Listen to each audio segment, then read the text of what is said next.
Radio Kuwait کی اردو نشریات سے ہم پیش کرتے ہیں شام سخن۔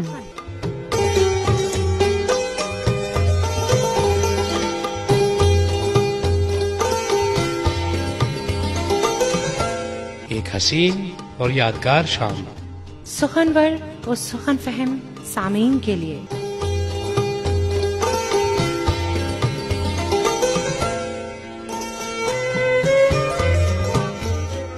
معروف شاعر و ادیب، غزل گائک، گیتکار، ناول نگار افسانہ نگار اور مصنفین کا مختصر تعارف، اور دل کو چھو جانے والی حقیقت سے قریب ترین کہانیاں۔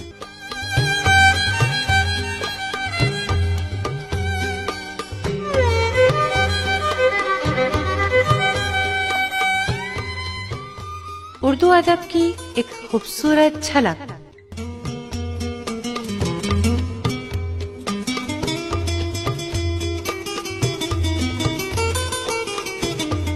صرف خوشبو کی بات ہوتی ہے جب بھی اردو کی بات ہوتی ہے، نرالی شان عجب آن بان بولتی ہے، چہار سمت جو اردو زبان بولتی ہے۔ مسلسل جھانک آئے ہم زبانوں کے خزانوں میں، لگی اردو ہی پیاری ساری دنیا کی زبانوں میں۔ پریشاں ہے پر اپنی آن اپنی شان رکھتی ہے، اڑا کرتی ہے شاہی کی طرح اونچی چٹانوں میں۔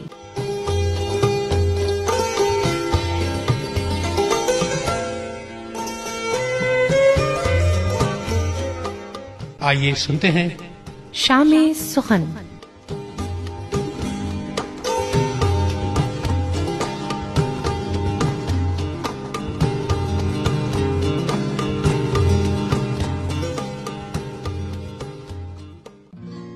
سمجھنا، کسی بھی قوم کی پہچان، اس کی شناخت اس قوم کی ثقافت کے بغیر ادھوری ہے۔ ثقافت ہماری زندگیوں میں انتہائی اہم کردار ادا کرتی ہے۔ دنیا کی کسی بھی قوم کو اس کی زبان اور دیگر ثقافتی اقدار سے پہچانا جاتا ہے۔ زبان صرف ایک ذریعہ ابلاغ ہی نہیں، بلکہ یہ ثقافت کے اہم بنیادی ستونوں میں سے ایک ہے، جس کے بغیر ثقافتیں ادھوری ہیں۔ زبان ہماری زندگیوں کا وہ اہم حصہ ہے جس میں ایک طرف تو ہم اپنے خیالات دوسروں تک بآسانی پہنچا سکتے ہیں، جبکہ دوسری طرف اس کی بنیاد پر مختلف قوموں، گروہوں اور قبیلوں کی انفرادی شناخت کو پرکھتے ہیں۔ جہاں ایک طرف ہماری ثقافت زبان پر اثر انداز ہوتی ہے تو وہیں دوسری طرف زبان بھی ثقافت پر گہرے اثرات چھوڑتی ہے۔ غرض یہ دونوں آپس میں منسلک ہیں۔ اس وقت دنیا میں کم و بیش 6500 کے قریب زبانیں بولی جاتی ہیں، جن میں کچھ زبانیں تو صفحہ ہستی سے مکمل طور پر مٹ چکی ہیں، جبکہ کئی زبانوں کے بولنے والے ہزاروں بلکہ سینکڑوں میں ہیں۔ اور سامعین کرام، شام سخن میں بھی ہماری کوشش کہ اردو ادب کو فروغ دیا جائے تاکہ ہماری ثقافت زندہ رہے۔ آج کی شام سخن گوہر اعظمی کے نام۔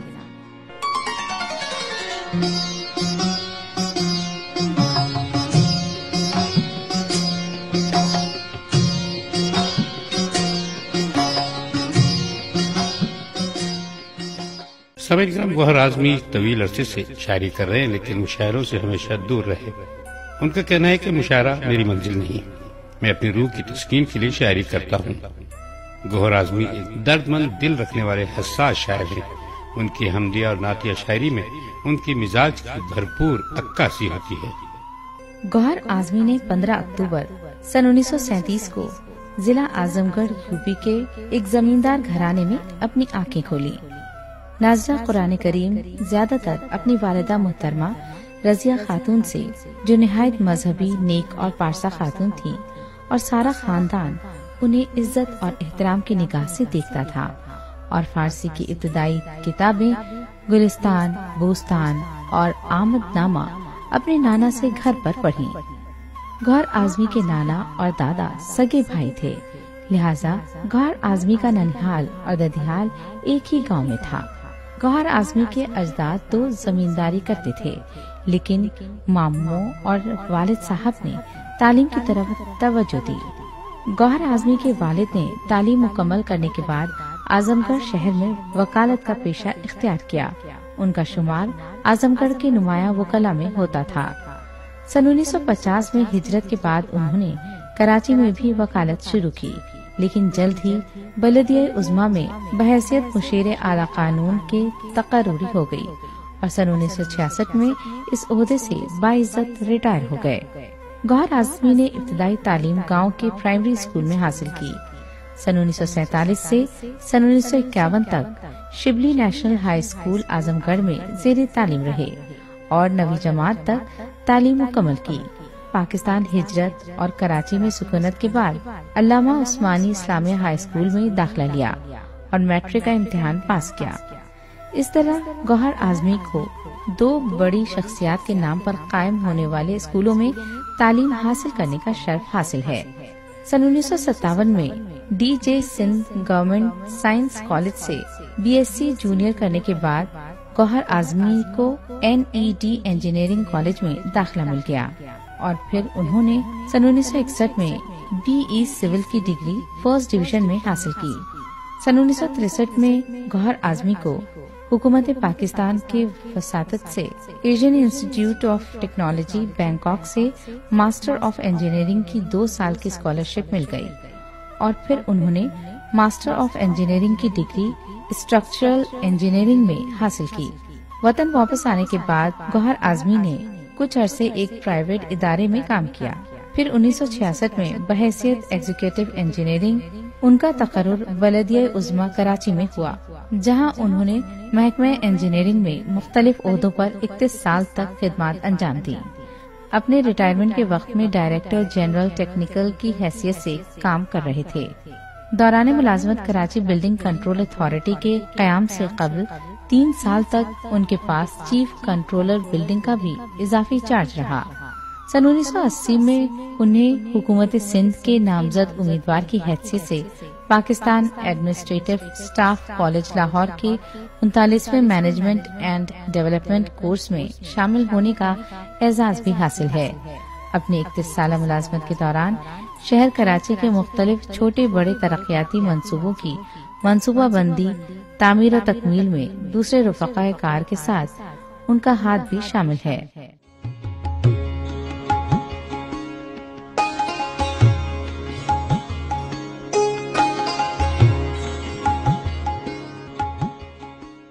جہاں تک گوہر اعظمی کے ادبی ذوق کا تعلق ہے تو اس سلسلے میں عرض ہے کہ ان کے والد صاحب اعلیٰ ادبی ذوق رکھتے تھے۔ گاہے بگاہے انہوں نے کچھ نظمیں اور غزلیں بھی کہیں، لیکن باقاعدہ انہوں نے کسی بیاض میں نہیں لکھا، اس لیے وہ محفوظ نہیں رہا۔ انہوں نے حضرت جگر مراد آبادی اور روش صدیقی کو پہلی اور آخری بار نواب شمس الحسن صاحب کی ہمراہی میں بچپن میں اپنے گھر میں اپنے والد صاحب کے پاس مختصر نشست میں دیکھا تھا۔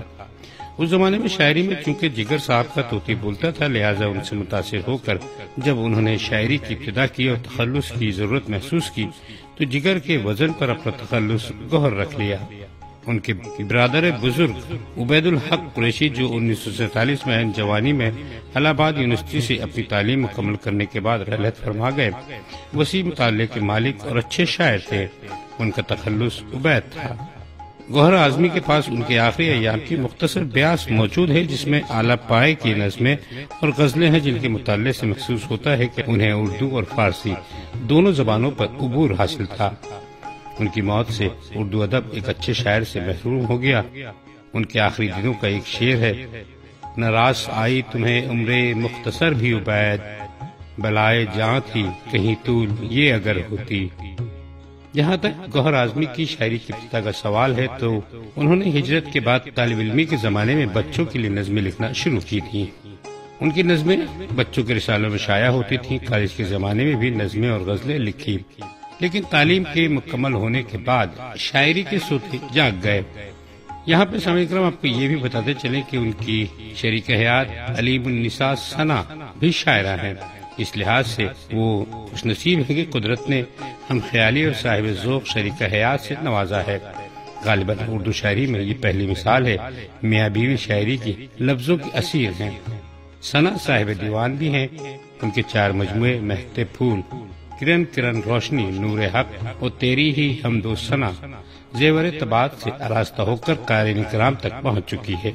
انہیں خاص پذیرائی حاصل ہوئی۔ مہکتے پھول کا گزشتہ سال دوسرا ایڈیشن بھی شائع ہو چکا ہے۔ گوہر اعظمی کے بہنوئی عبدالعلیم کے طالب اعلیٰ پائے کے شاعر ہیں اور ادبی حلقوں میں اپنا مقام رکھتے ہیں۔ ان کی بھی کئی کتابیں شائع ہو چکی ہیں اور آپ کہہ سکتے ہیں کہ گھر کی فضا شروع ہی سے گوہر اعظمی کے شعر و ادب کی طرف راغب کرنے کا محرک بنی۔ گوہر اعظمی تعلیم مکمل کرنے اور عملی زندگی میں قدم رکھنے کے بعد دفتری مشاغل کی وجہ سے شاعری کا سلسلہ 1965 سے قطعی طور پر منقطع ہو گیا تھا۔ خوش نصیبی سے گوہر اعظمی 1984 میں اہلیہ کے ساتھ حج بیت اللہ اور زیارت مسجد نبوی صلی اللہ علیہ وسلم کا بلاوا آ گیا۔ انہوں نے حرم شریف میں بیٹھ کر اپنی ہم میں یہ نظم چلو آؤ سوئے حرم چلے مکمل کی، جو 7 بندوں پر مشتمل ہے، جو ان کے قلب پر کعبۃ اللہ کے احترام کے پیش نظر خود بخود وارد ہو گئی۔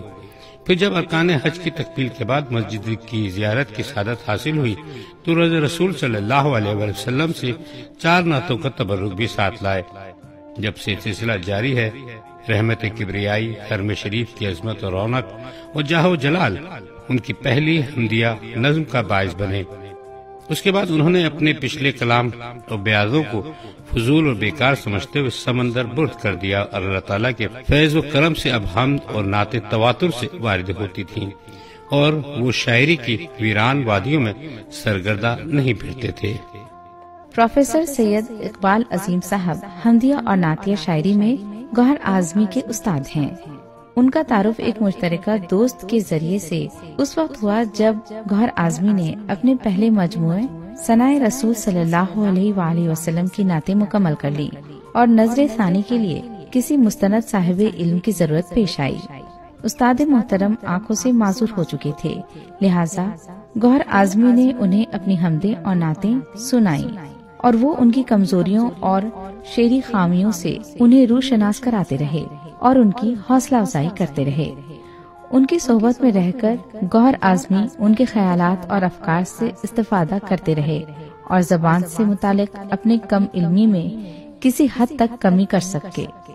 ان کے انتقال کے بعد برادرم محسن بھوپالی اس ضمن میں گوہر اعظمی کے محسن ہیں۔ زبان کی باریوں کے متعلق گوہر اعظمی نے ان سے بہت کچھ سیکھا۔ ان کی کتاب سرور کائنات صلی اللہ علیہ وآلہ وسلم، جو منظوم سیرت رسول پاک صلی اللہ علیہ وسلم ہے، عنقریب زیور طباعت سے آراستہ ہونے والی ہے۔ اس پر انہوں نے اپنی مصروفیات اور بیماری کے باوجود قیمتی وقت صرف کیا اور جہاں انہیں زبان کی کوئی غلطی نظر آئی ان سے آگاہ کیا۔ گوہر اعظمی کہتے ہیں کہ دماغ و قلب کی پاکیزگی کے ساتھ ساتھ حیات طیبہ اور سیرت رسول صلی اللہ علیہ وسلم کا بحق آگاہی قرآن کریم اور احادیث مبارکہ پر گہری نظر حمد و نعت کے بنیادی جزو ہیں۔ ان کے بغیر حمد و نعت کے وسیع تر تقاضے پورے نہیں ہو سکتے اور اس کے لیے بقول استاد محترم مطالعہ اور توجہ کی اشد ضرورت ہے۔ اور سامعین کرام، آخر میں چلتے چلتے آپ کو یہ بھی بتاتے چلیں کہ گوہر اعظمی نے کچھ طنز و مزاح پہ بھی لکھا ہے، جو ان کی کتاب خامخواہ آ چکی ہے۔ لائے احساسات ہیں کچھ اور نئی باتوں کے، ہم کھولتے ہیں پھر سے دروازے گوہر یادوں کے، ہم بات لگتی کل کی ہے، ہم خود بھی جب بچہ تھے ایک، آج اب ہیں نانا اور دادا کئی بچوں کے، ہم بے جھجک تھے پار کرتے منتظر دہلیز کو، ہے مغنی آج بھی ایسی حسین شاموں کے، ہم باقی رشتہ داروں سے ہے دور کا اب واسطہ، ہو گئے بیوی کی خوشیوں کے لیے سالوں کے، ہم۔ اور سبھی کرم اس کے علاوہ گوہر اعظمی کی دیگر تصانیف میں شامل ہیں ثنائے رسول، خیر البشر، اللہ اکبر، رب العالمین، رحمت العالمین، حضور اکرم صلی اللہ علیہ وسلم میرے رہنمائے حیات، سرور کائنات، بادی و برق۔ اس کے علاوہ بچوں کے لیے کچھ نظمیں، وہ خرگوش، ایک حمدیہ کلام عظمت اللہ، اور خلفائے راشدین کے مضمون سوانح حیات خلفائے راشدین اور آقائے مدینہ، نعتیہ دیوان، ابال خاطر، مزاحیہ کلام۔ اس کے علاوہ تذکرہ انبیاء کرام علیہ السلام منظوم، جبکہ ان کی کتاب خامخواہ میں اصلاحی نظمیں اور طنز و مزاح ہے۔ اس کے علاوہ ان کی آنے والی کتابوں میں شعری قاعدہ اور آنکھ مچولی بھی شامل ہیں، جو بچوں کے لیے ہیں۔ سامعین کرام، گوہر اعظمی کے بارے میں بہت ساری باتیں کرنا باقی تھی، مگر ہمارا وقت ہوا چاہتا ہے۔ آئندہ اتوار کو پھر حاضر ہوں گے، اس وقت تک کے لیے اجازت دیجیے۔ اللہ حافظ۔ ابھی آپ سن رہے تھے پروگرام شام سخن۔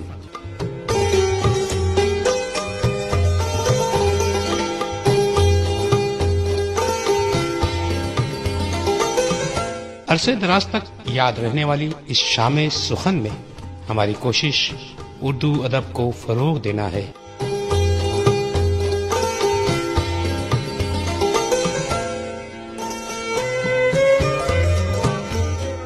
آپ کو ہماری یہ کاوش کیسی لگی ضرور بتائیں۔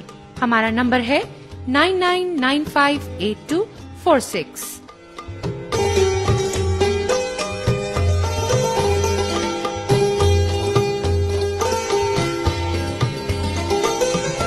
پیشکش رضیہ اشرف، ندا مرزا۔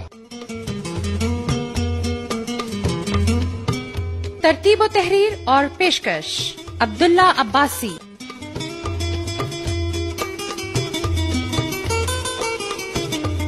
ساؤنڈ انجینئر برکت خان۔